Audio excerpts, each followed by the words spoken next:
Hey guys, what's going on? This is Keener coming back to you with another video review. And in today's video, we're going to be taking a look at War for Cybertron Omega Supreme. So I figured since I made War for Cybertron Triptychon, I guess I might as well make War for Cybertron Omega Supreme. So, yeah. Here he is.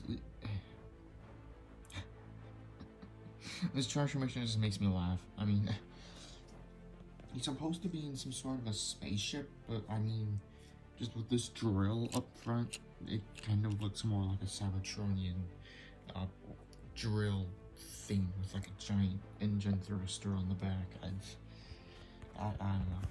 It just looks weird, you know? Because his legs are supposed to be like those things that fire, those blasts.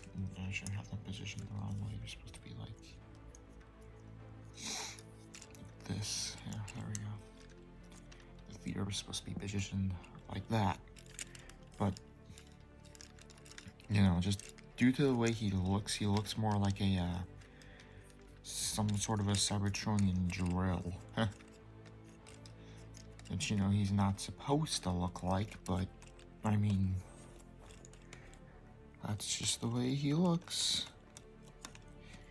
You know, if you just compress everything, then yeah, he just looks like this giant Cybertronian drill thing that can drill right through rock or metal or whatever, transformium, whatever you wanted to drill through. And there's just this giant engine thruster on the back. This is actually a parts former.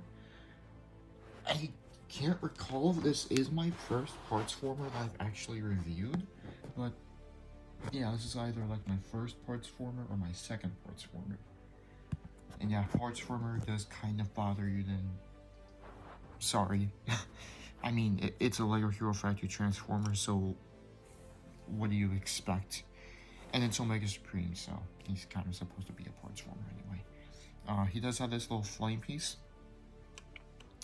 So you can take this and just plug this into the back, and then he's got himself like fire coming out of the engine thruster, and then we can back into his official Cybertronian flight mode, not the Cybertronian drill mode that he's supposed to. I don't know. It's weird. It's weird how I made this guy, but it's so cool. It's weird in that kind of cool way, you know? You probably don't know what I'm talking about, but whatever. Okay. Alright.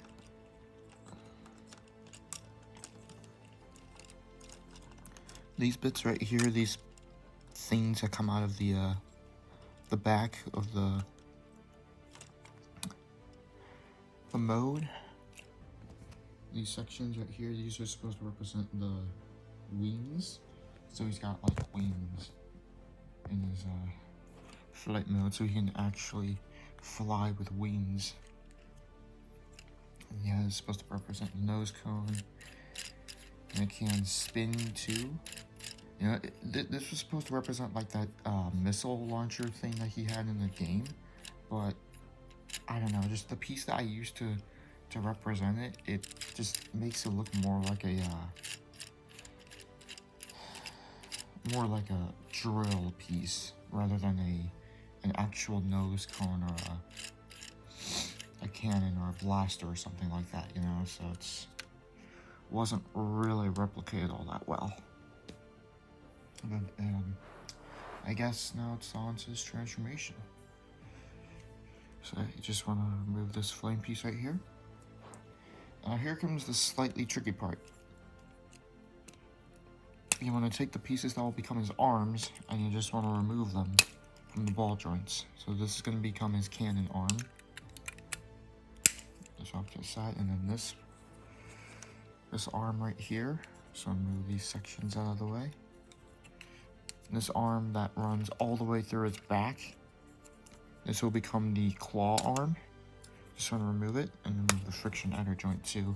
Yeah, his arms are going to be pretty heavy in their configuration, so you're probably going to need some friction adder joints. And if you really want to create a G1 Omega Supreme rocket, you can just squeeze these two pieces together and Yeah, you got the Omega Supreme rocket.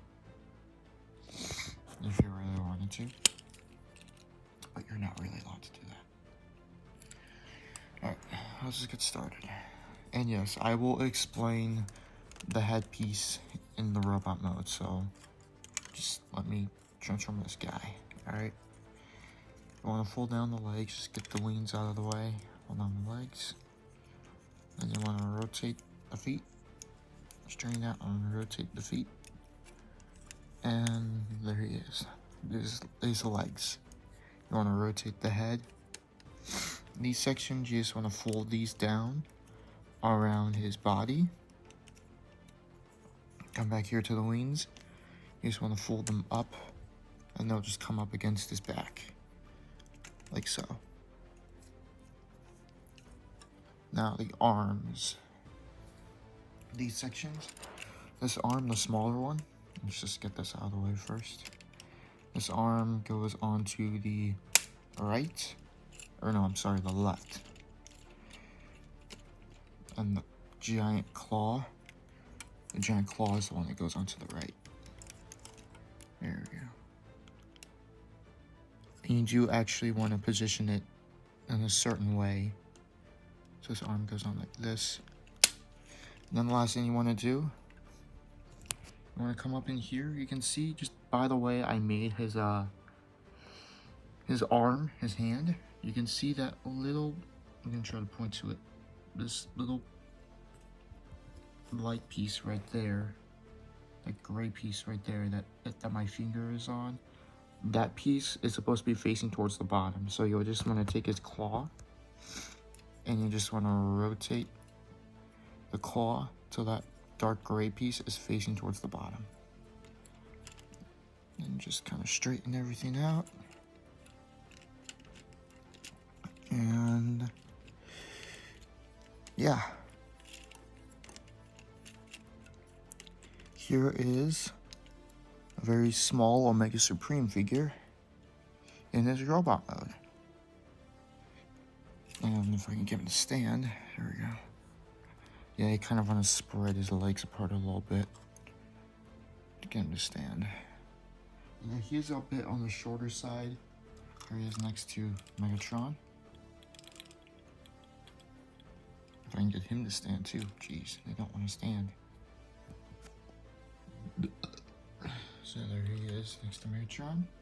Now, I know a lot of people are going to have a problem with the head. Okay, I had two options to do for his head. One, I could give him a custom built head, which I'm not really doing like custom builds for my Lego Hero Factory Transformers.